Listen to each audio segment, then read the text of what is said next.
All right, the video that you have probably all been waiting for, the crate video. I'm also going to add doors to this. There's 5 things that I heavily emphasize with every dog owner. Quiet!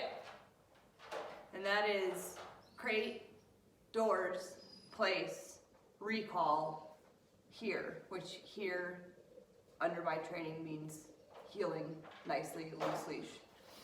So really, most people can accomplish anything they want with their dog.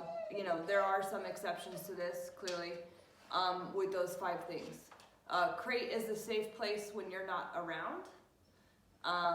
Basil's the type of dog who is not going to feel safe when you're not around. She doesn't even feel safe in her crate yet. So knowing that about her, I know that she is going to struggle being left alone.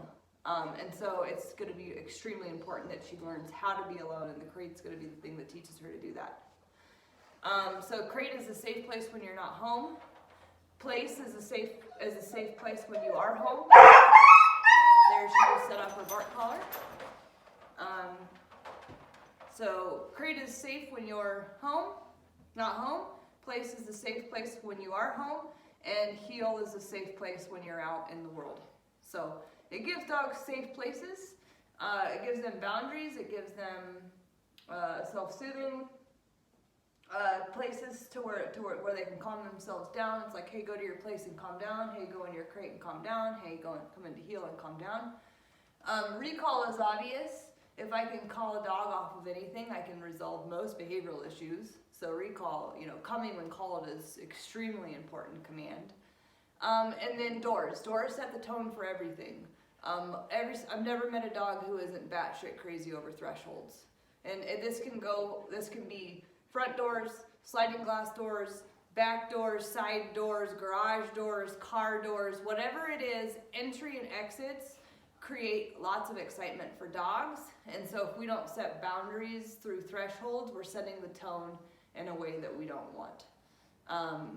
If I say, hey, you have to be calm before you exit outside, I'm asking the dog to control themselves and calm themselves down before they go outside. So by the time they're outside, yes, they're going to be excited, they're outside, but they're going to have calmed down significantly, having asked them to calm down before they go outside. So it's a great way to set the tone, to say, I want you to be calm. We're not going out here and being batshit crazy, right? I just want you to be chill. It's not a big deal. Doorways aren't a big deal. If doorways aren't a big deal for us, we need to make it the same for dogs. Let's normalize doorways. Most people go, oh my God, you want to go outside? Oh my God, you want to go for a walk? And that's not normalizing a doorway. That's actually encouraging a dog to feel batshit crazy about a doorway. And that's going to backfire because they're going to blow out the door at an even higher level of excitement than before they blew out the door. So these are the reasons, these are the important things that I feel like I would encourage you guys to follow through with, those and the reasons why. And so the crate, we've already talked a lot about the crate, and it is a source of conflict. And I'm going to tell you right now that her separation anxiety is so severe that this could take you a year to resolve, of her whining, barking, flipping out in the crate. And the more time she's allotted outside of her crate, the less likely you are to fix this issue. So I'm going to put you with a real heavy schedule when she comes home. She's going to be in her crate probably 20 to 22 hours a day. I know that's excessive.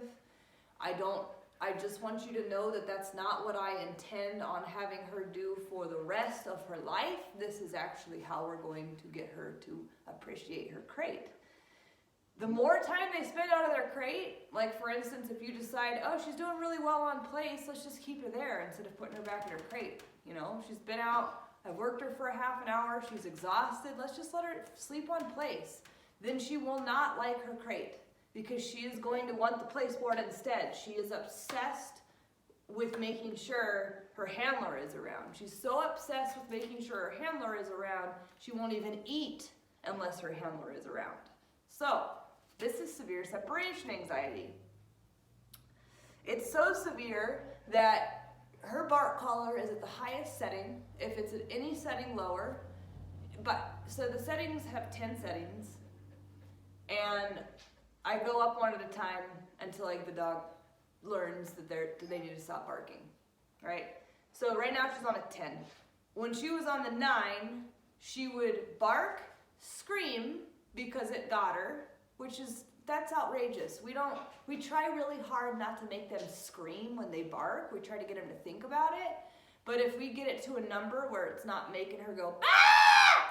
Then she'll just bark until she, like literally one of her eyes was swollen one day because she literally barked herself into a frenzy instead of just sleeping and relaxing, right? And so you might think, oh my God, poor Basil. And of course I feel bad for her. Gosh, she's miserable in there. But at the same time, I know the way to accomplish this, and because it could have been accomplished sooner in her life, we now have more work to do as a result. And this is why it's gotten so severe, is because she had some time to develop separation anxiety before we started working on this. Anyway, so then I go up to, finally I'm like, okay, well I kind of feel like I've used all my resources here. Hopefully a 10 will work. Thankfully a 10 does work. She sets it off. You heard it in the background just now. It's terrible. It's a terrible noise. And then it prevents her from barking for a while. And it does not for very long though, unfortunately. So, whereas before with the 9, it wouldn't stop her from continuously setting it off. Even though it obviously startled her to some degree, it apparently was not enough. I just want to make one point before I move on to the hands-on stuff. I had a different bark collar on her. I switched it to a different style, the same one I recommended you, and I had an older version on her earlier when she first got here, and I was under the impression that it was going off randomly because it didn't seem to make sense sometimes when it went off, and the settings are a little bit lower, so it was on the highest setting and it was still just continuously going off, and she just continuously was screaming. And so I decided one day that I was going to take that bark collar off because I felt like it was making things worse, and that's when I decided to transfer over to this new bark collar. So she spent about a half a day without a bark collar on because I had to charge. The other one that I have is rechargeable, so I had to charge it. So there was about a half a day where she didn't have a bark collar on, and she actually made the same terrible noises without the bark collar on. It still sounded like she was screaming. And I don't know if I conditioned her to do that unintentionally by the other bark collar sounding off randomly, so she just kind of started to develop this random fear of it going off, or if that's just the noise that she makes. I have heard her make similar noises outside of her crate too when she doesn't want to do stuff. So it's really interesting. She's tough, she's super stubborn, she's extremely stubborn, very, very determined, and has a lot of self-interest. So you guys have a hard dog on your hands. She's willing to put herself through pain to vocalize her disagreement with being in a crate. And that, to me, that says a lot. When a dog is willing to actually experience a level of pain, wow, that's insane. Not a lot of dogs do that. Not a lot of dogs in my experience do that. They don't really want it. But when her self-interest overrides whatever it is I'm trying to accomplish, that determination and that stubbornness outweigh the pain. So she's basically, in my opinion, saying, yeah, when it was on a 9 and it was very clearly upsetting her, yeah, I understand it is upsetting me, but it's not upsetting me enough to continue on with this behavior. So, she's not as sensitive as a lot of dogs that come in here. She's nervous and she's edgy, but but she can handle a lot of pressure. And so when dogs can handle more pressure, they're more willing to put themselves through some pain, in order, if it means they might get what they want. And obviously, I would love it if I could get her to be quiet and relax and sleep in her crate without a bark collar. So, this is not something that I really want to do. But I feel like I've exhausted all my resources, and at the end of the day, they just have to learn how to be in their crate. We can't sit there and hold their hand all the time. So I'm giving you guys all these heads up because it's going to be worse with you. Dogs are usually worse with their owners. So you're going to probably hear a dog that's setting off a bark collar fairly regularly because she's pissed that she's not doing what she's always done with you, which is glob onto you like glue and have no ability to be alone. I want to encourage you guys to ride this out and stay on a really strict schedule. The bark collar has labels how many times she's barked in a day. It actually, if you click, you'll see that, you might want to get this all set up by Monday, by the way, if you ended up buying this bark collar. I sure hope you did. I sure hope you went and bought a bark collar, because you do not want her to spend a few days in her initial trial run home freaking out for 24 hours straight, because she absolutely will, and your neighbors are going to probably call you in because it is loud and it is belligerent.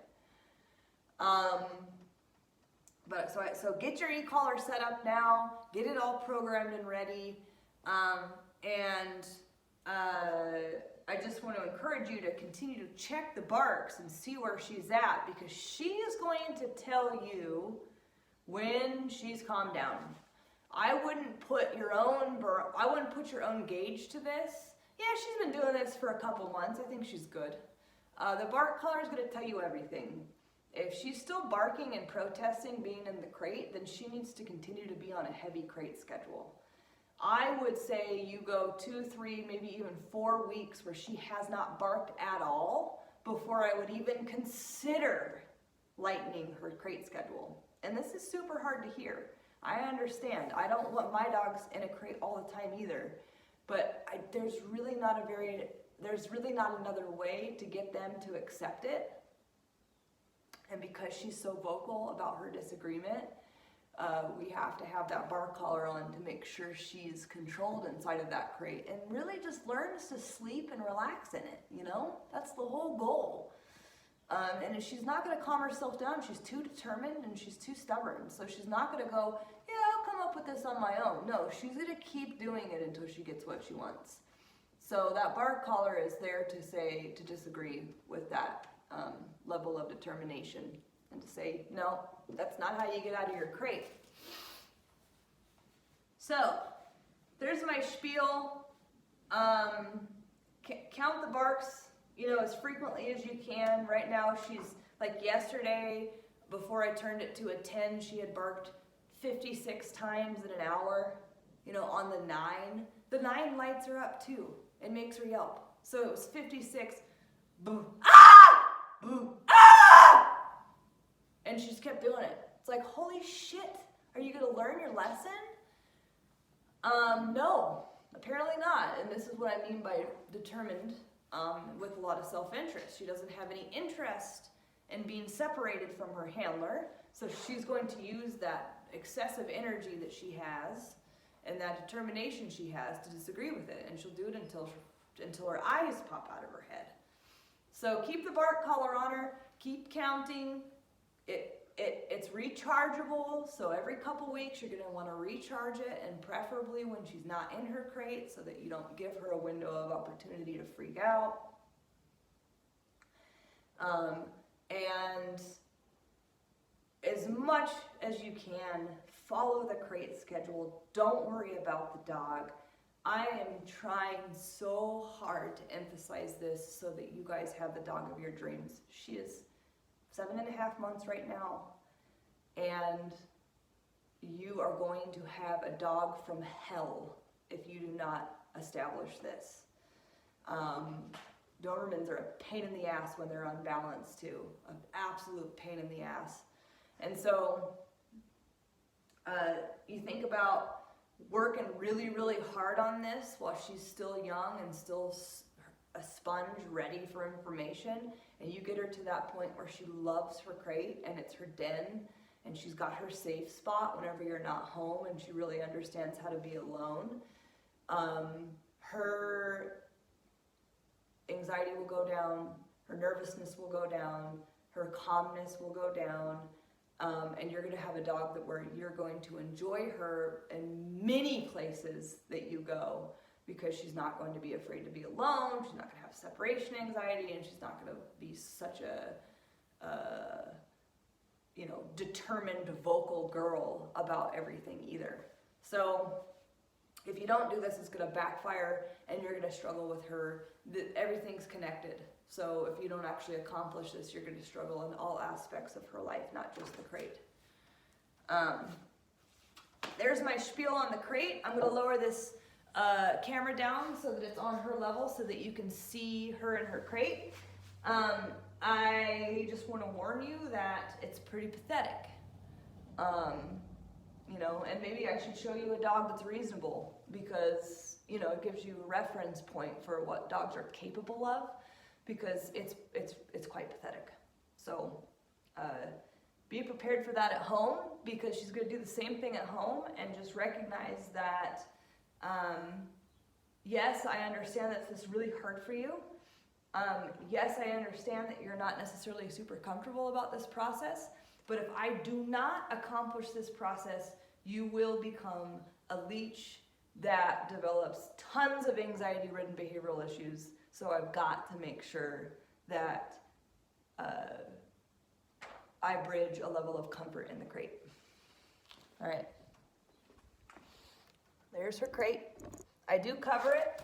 You might cover it too. I don't know where she's going to be crated, and since you live in Moab, I'm not going to necessarily be there to investigate your house and see where a crate would be proper. Obviously somewhere quiet, somewhere where there's not a lot of traffic, and somewhere where there's not windows. If there's any possibility at all that she can fixate out windows or kind of get herself all worked up by fixating visually, I would recommend a cover, because it helps them calm themselves down more. And then I lift this cover up. I've got my e-collar ready, so I can swap the bark collar out for the e-collar. And you're going to see how she just kind of plops herself into a down. You see that?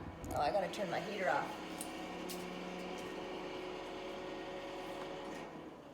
Too loud. All right, so you're going to see how she's kind of plopped herself into a down, and we're getting really light sighs, really light whining. So it's really funny. No, it's not actually that funny, but the way she downs herself, I never taught her that. She did that on her own. So she's almost like she's frozen, and just incapable of moving. And I'm actually surprised to see that I got up and she stood up, because she's actually never stood up before. She always just plops down. She's done that from day one. So, excuse me, let me rephrase that. She has plopped down like that ever since I put the bark collar on her. So it's some sort of response to the bark collar being on, I think, but it's a real awkward position, and it's not real comfortable. Basically what I don't want to do with this one is I don't want to start to even consider opening the crate door until she is either in a sit or a down. So I'm kind of glad she stood up, because now I can actually walk you through the process more. But if this was an average dog, which she, in terms of a crate, is definitely not average. She is rock bottom. But if any other dog, I would do the same thing, where I would just sit here and wait until she sits before I'm going to actually do anything with the crate latches. So I think you guys are going to get lucky, because she doesn't usually stand up like this. She's usually already in a down. So my hope is that when she comes home, you won't have a lot of waiting to do. Because she's like, I don't know if you can tell that she's like frozen. I don't know, she just, it's like her legs don't want to move.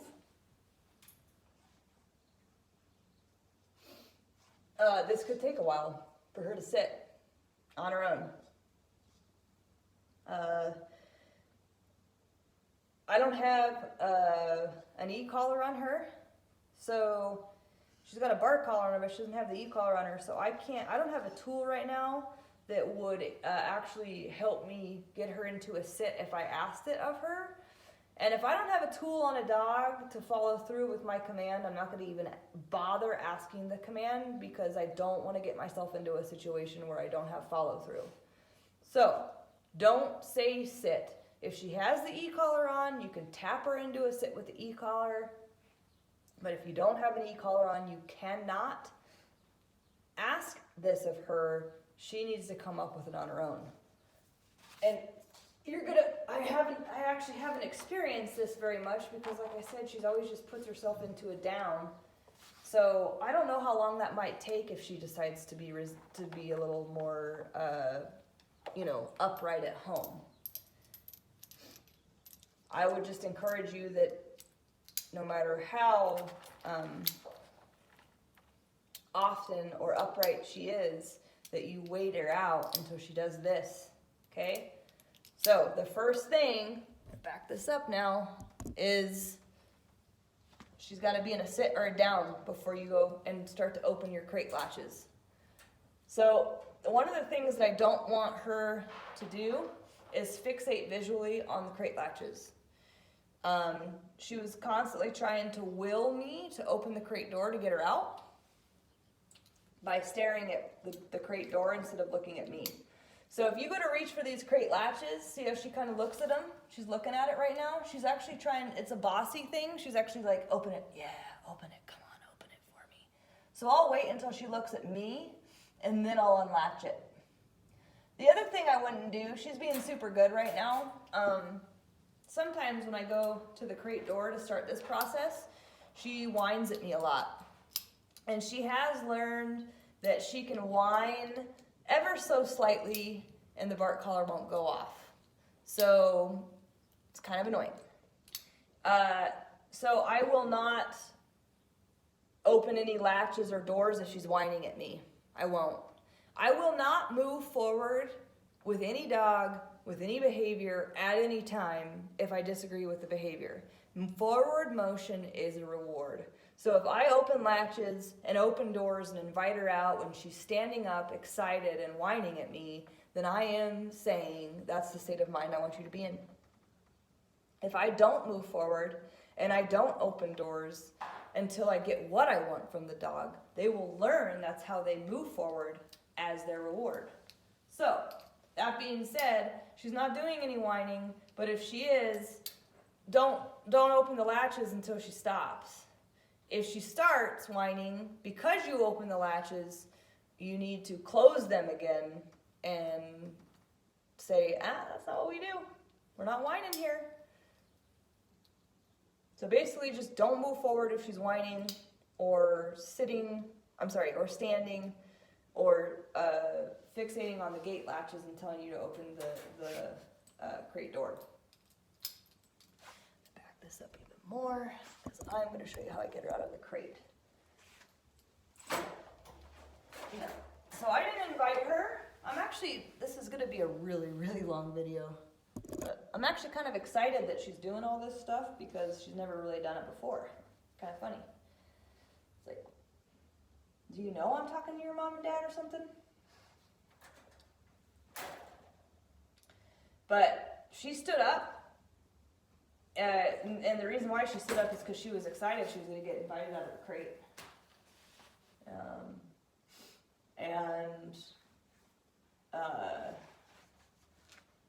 That is anticipation, and that's not waiting for permission. So I don't want to reward that behavior. And now we're getting whining, so I'm going to go ahead and latch that while I'm at it. I'll back up a little bit and say, no, that's not how you get out of your crate. I don't know what lesson you've learned over the last 2 weeks, but that's not how I've ever invited you out of your crate. So, if when she does that, when she starts to anticipate, and there's been no indication that I've said, hey, come out of your crate yet, you got to close the door and start over. And she will not learn otherwise. So if you move forward when she does this kind of stuff, you are rewarding unwanted behavior. I'm talking a lot in this video, so this process is not going to take nearly as long as you guys, because you're not going to be explaining all these little things to a camera. So I did want to clarify that, because it can feel a bit overwhelming at first when you see these videos. Say, oh my gosh, this is really meticulous and monotonous, but it really only takes me about 30 seconds to get her out of her crate, because she's usually just laying down and just waits for my permission. The only time I really feel like I have to wait on her is the whining. She's very whiny. So you can see I'm kind of using my foot to lightly tap the crate door, and the reason is because she's putting her nose between these cracks. She's very bossy, Come on, open the door. I don't want to have to abide by all these rules and boundaries. Just open the door. No. You know that you have to lay down and patiently wait without whining before I open doors for you. Quit being pushy. So it's just my way of kind of lightly disagreeing and kind of pushing that nose back.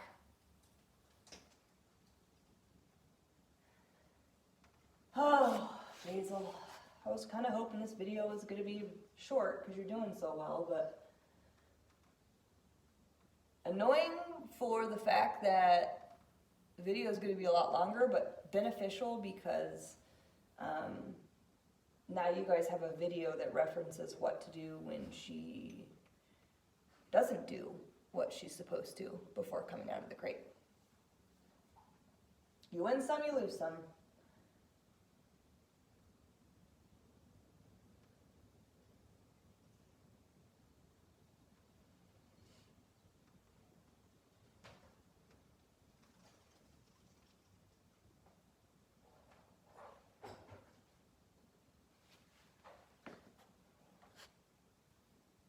And I don't know what kind of lifestyle you guys have.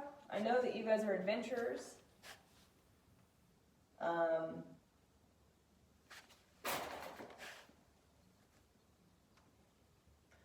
But I don't know if, you guys are the fast-paced kind of adventurers, or if you guys are more of the laid-back, chill adventurers. And I'm hoping the answer is laid back, because this dog requires a shit ton of patience and consistency.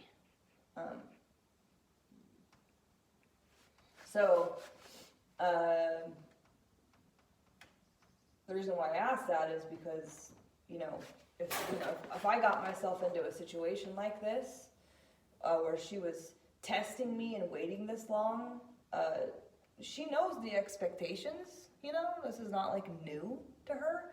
So if I get a dog that's going to start testing me a lot, I need to do one of two things. And one is either calmly and patiently wait for what I want so that I can get it, and keep the consistency and the expectations the same for her sake, so there's no confusion, and for your sake, so you don't have to backtrack and start, teach her stamina and how to resist longer,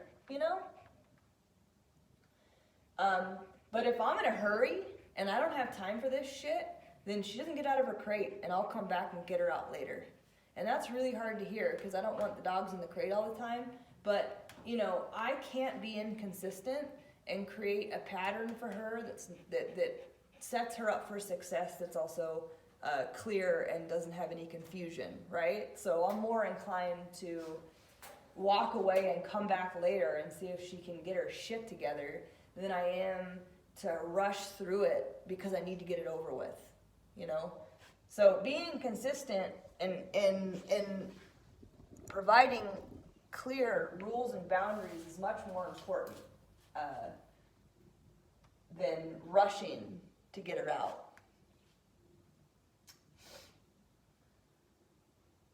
So she's doing real well. tense, but she's always tense. So I'm gonna go ahead and let's go. Let her out, no. And what I do here is I unclip the bark collar. This might be hard for you guys, but I only give her, let me see if I can get the camera up here where you can see better. Over here. I only give her about 2 to 3 feet of leash when she comes out of her crate.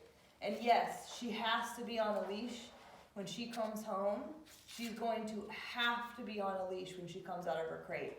And I would encourage you guys to keep her on a leash at all times until you're so e-collar savvy that you can use the e-collar to get all the behaviors you want with no resistance and with ease. So until that day comes, she needs to be on a leash at all times. And the reason why I only give her 2 feet of it is because if I gave her all 15 feet of my long line, she would run around my garage like a bat out of hell, trying to get food on the top of other dogs' crates, trying to pester other dogs in their crates, you know. She is a really, really rambunctious dog. So by only giving her 2 feet of leash, I block that rambunctiousness, get her to sit down and relax. Now I'm going to put the e-collar on her. Now the e-collar sits up, the bed of it sits right beneath her ear. So like right here on this side, and then you can see where it is on that side, right there. I put it up higher, you know, a little bit above the middle of her neck, so it's a little bit up higher. And it's just right below her ear, but not right directly underneath. That's where the bark collar sits, is right here on the vocal cord. Don't put the e-collar there, it doesn't work as well. So that's where you're gonna sit the e-collar. Nope, sit.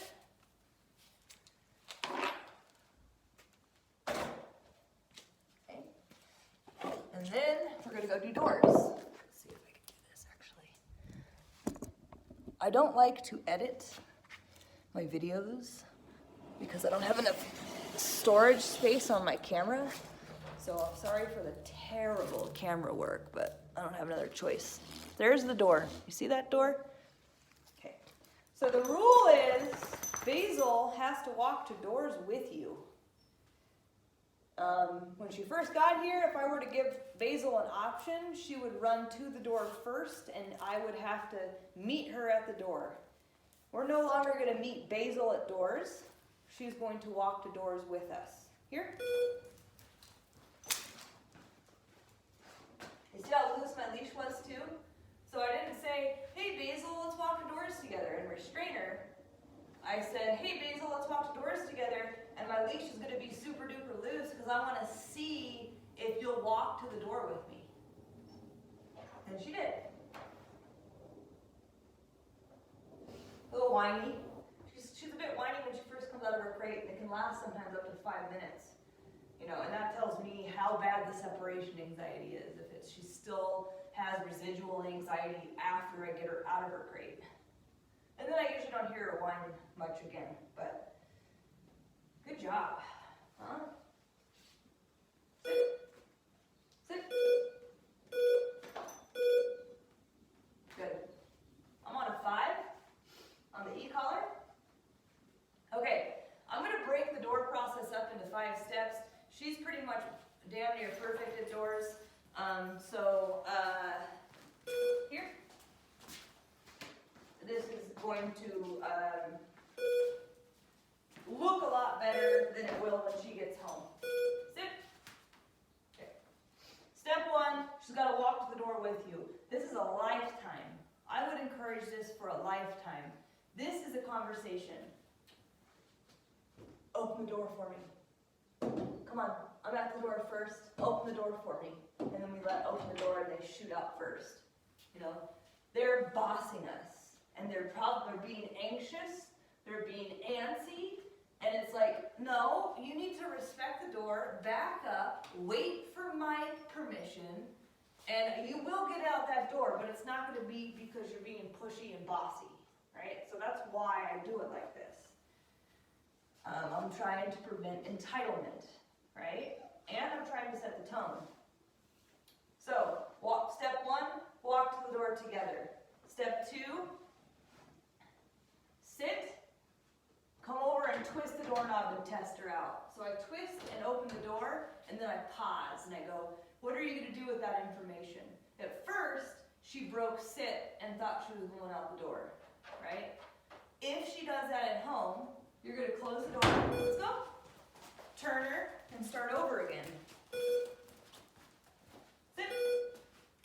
So you'll sit her, twist the doorknob, pause. What is she doing? If she stays in a sit, great. Now on to step 3, door open. And you'll notice I'm not hovering over her. I'm off to the side because I want to see what choice she's going to make. I don't want to force her to do any of this. I want her to understand her expectations so she does it on her own. Right? I don't want to micromanage this forever. I just want this to be an expectation. We politely sit and wait at doorways. We're not going to whine, push, claw, jump, bark, or otherwise. Right? So the door's open. That doesn't mean go. You still got to wait for permission. If the door opened and she decided that she was going to go ahead and run through that door, I would say, Basil, come. Let's go. Gently close the door again. Sit. Come. Here. Sit. And then start step 3 over. So you'll notice I didn't shut the door all the way. So I'm not doing the doorknob thing anymore because she already accomplished step 1 and 2 successfully, so I don't need to start back at that step. I just sit. I just gently close the door enough to where I can, what do you do when the door opens? Step 3, what do you do when the door opens? Door open does not mean go. I need her to wait for permission, and that's where step 4 comes in. If the door is open, and she's successful about it, I'm going to wait for eye contact.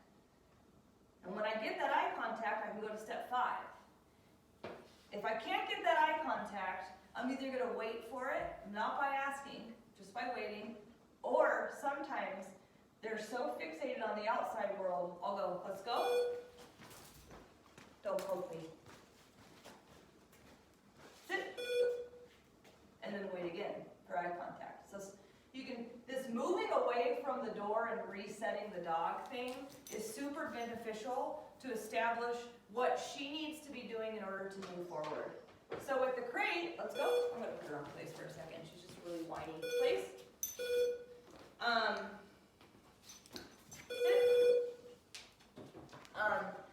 In the crate, I was telling you how I don't move forward because forward movement is a reward. So I don't want to actually move forward until I get what I want, or else I'm going to reward unwanted behavior. So same thing with the doors, but the difference is I can actually move backwards at doors because they're not trapped in a cage, right?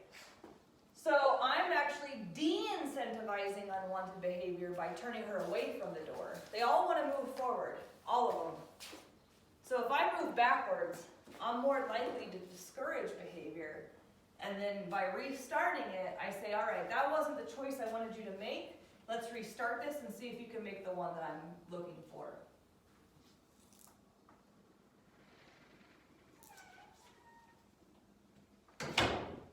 Let's go. All right, so we're just going to go ahead and I just want to go over one thing with her, and it's every Doberman I've ever worked with. She nose butts me a lot. From what I understand with Hannah, it's much worse than nose butting. She actually grabs your shirt and starts chewing on your shoelaces and is really disrespectful about personal space. Let's go. I'm going to go ahead and put her back on place. She's so ridiculous.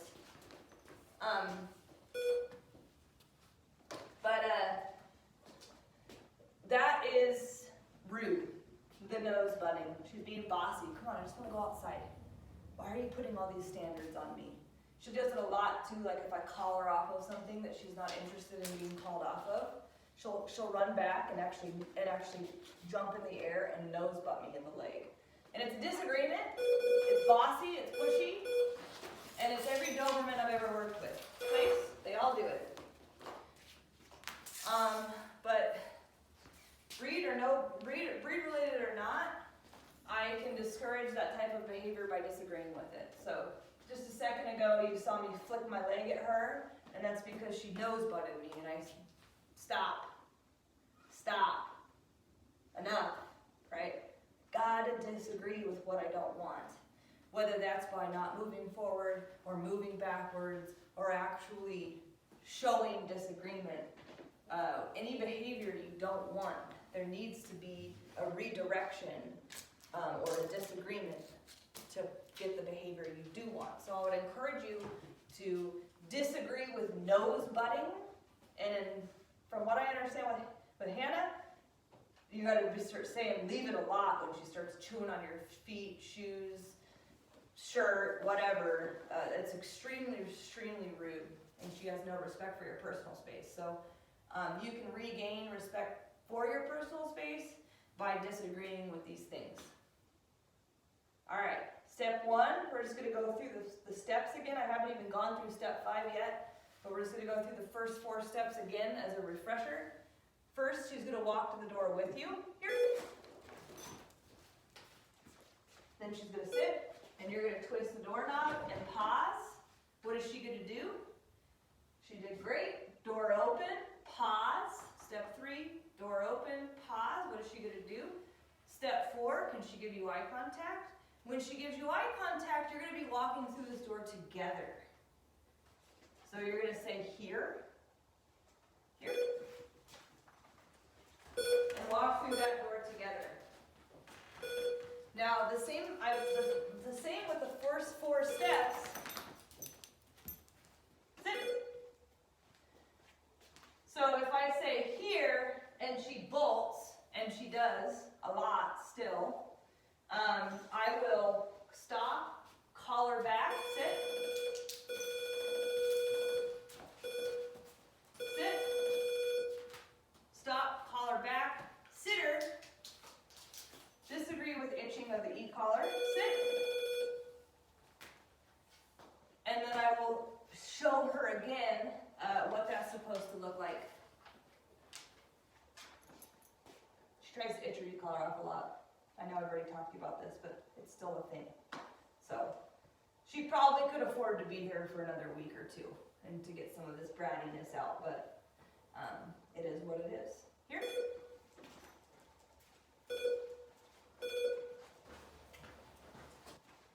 All right, so that's how we go through doors. That's my crate and door tutorial. It's going to help you a lot, especially since crate and doors are the two of the most important things to train any dog. You know, a lot of people think of dog training as obedience. I just need them to know sit, stay, come, and wait. It's like, well, most people can actually do those things. Sit. Let's go. Place. A lot of people can do those things, but they can't do it when stimulation is around. It's because obedience is nothing when you don't have lifestyle. If you don't have lifestyle training and proper rules, boundaries, and limitations, none of it matters. So, create, doors, place, recall, and here being the most 5 important,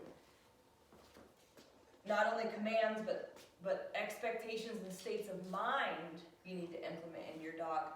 That type of mentality is going to go a lot further than the commands that she knows. So that's why I do it. There's my video on crate and doors. And we will practice both of these things on Monday when you come for the go home.